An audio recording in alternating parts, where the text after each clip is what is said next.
morning, children. Next topic is organizing data. Okay, how we can organizing a data? If some data are given in an unorganized form, it is called a raw data. To make it meaningful, we can arrange it systematically. For example, suppose a group of students have some favorite subjects. We asked two students to give the name of your favorite subject. We get the different answers, isn't it? For example, maths, they told the answers like this: maths, science, art, English, again science, art, maths, English, art, science, maths, English,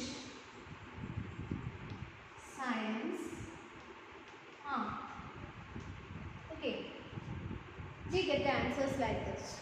These are the favorite subject of each student. One student give the answer maths, another one science, another one art, like that.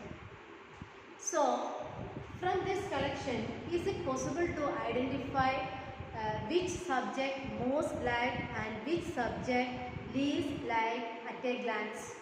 It is not possible. So, we arrange this data in a table form like this. That is, first you write the subject column. Okay, then we construct a table like this: subject, second column tally marks, and third column number of students. And here the first subject is maths.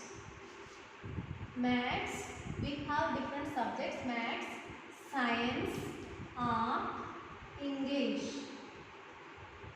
Okay, then first one is maths, so you draw a line like this corresponding to our tally mark column. We mark a line. Then science, art, English, then again science, art, maths, English, art, science, maths, English, science, art. Okay, these are the tallies corresponding to each subject. We represent the tally like this. We discussed in the last class, last year, how we represent the tally. First we draw 4 lines, and the 5th line is the slanting line, which cut all the previous lines. And here the number of students is 4, and here 5, 4, 3. So from this collection, we can easily identify which subject most liked. Science is the subject, and which one is least liked? English. So if you represent it in a tabular form, then we can easily find out the answers. So here these 4, 5, 4, 3, all these numbers are called frequency. Frequency means number of times a particular number appears is called its frequency. Number of times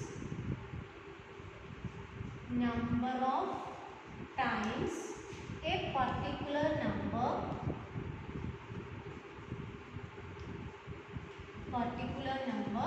appear is called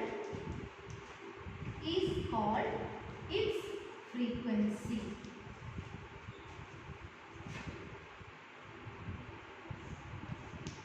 So, what is the frequency corresponding to the subject maths?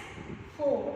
Corresponding to science, the frequency is 5 and corresponding to R 4 and corresponding to English the frequency is 3. Okay. Okay, next one is grouped frequency distribution. That is, if you arrange the frequency distribution group wise, then it is called a grouped frequency distribution. For example, suppose the marks of a student of a class given like this: 20 to 30, 30 to 40, 40 to 50. Suppose the highest or the maximum mark is 50 and 0 to 10. The marks between 0 to 10, this is called a class interval. Class interval. Here the number of students. 0 to 10. Suppose 4 students score marks between 0 and 10. Here we write 4. That is, the frequency is 4. And 10 to 20. Suppose 7 students are there. You write here 7. Then 5 students got mark between 20 and 30. And 8 students got mark between 30 and 40. And 10 students got mark between 40 and 50. Suppose this is a simple example, and here if a student got 20 marks, then that student included in which class interval? Can you say in which class interval? That 10 to 20 lies in 20 to 30 class interval, not in 10 to 20. You note that point. If a student got, because the 20 lies in both intervals, similarly 10 in both intervals, but 10 included in 10 to 20. And this 0, 10, 20, 30, 40, all these lies on the left side, and these are called the lower limit. 0 to 10, the 0 is called lower limit of the class interval. Lower limit. And 10 is called upper limit. 10 is called the upper limit. Did you understand? In a class interval, the number lies on the left side is called the lower limit, and the number lies on the right side is called the upper limit. And the difference between the lower limit and the upper limit is called class size. That is, class size or class width. It is upper limit minus lower limit, we get the class size.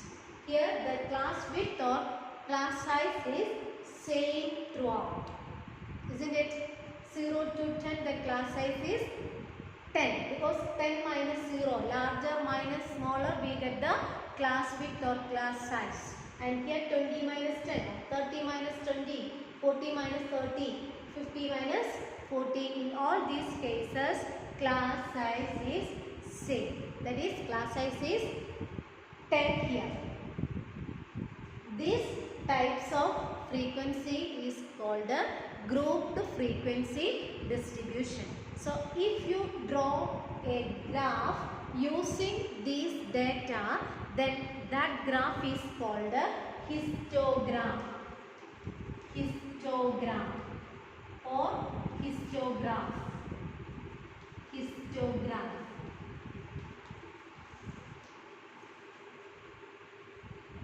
We already discussed how we draw the bar graph. We have a common width between the rectangle, but here there is no space between the rectangle because it is a continuous process here, 0 to 10. Then the next rectangle starts from 10 itself. There is no gap exists between the rectangles. So we get a continuous form, continuous picture, and it is called a histogram or histograph. So if you draw the histogram of this same information, you get a graph like this. Here we draw the x-axis and y-axis, and here we mark the class intervals. Every time we mark it on the x-axis and the number of students or the frequencies along the y-axis. And here the highest frequency is 10 and the lowest is 4. So you choose a suitable scale at the time of drawing the graph. Here the highest one is 10 and the lowest is 4. So you choose the scale. You can use 1, 2, 3 up to 10. 3, 4, 5, 6, 7, 8, 9, 10.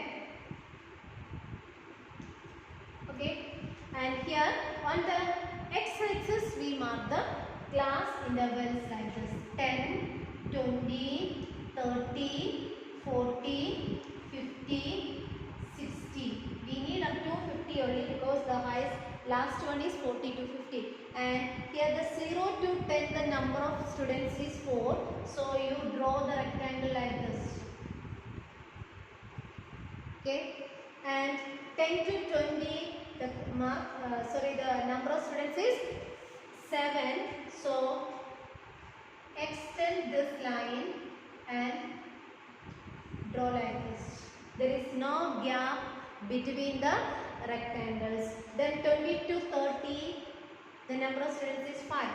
So this is 20 to 30, and 30 to 40, 8. 30 to 40 is 8.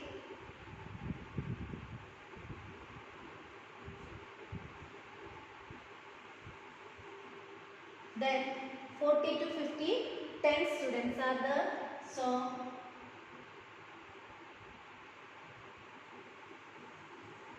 we get a picture like this, and this is called a histogram. In this way we can draw the histogram. Hope you understood this. And suppose our graph start from 10 to 20 only. Then at that time suppose our graph start like this. That is 10 to 20. There is no marks between 0 to 10. At that time you draw a zigzag pattern here, because our graph, this zigzag pattern represents our graph start from 10 to 20 only. Not this point. Here in this example our graph start from 0 to 10. That's why I started here, and here in this example, suppose our graph start from 10 to 20, you mark the zigzag pattern here. Okay.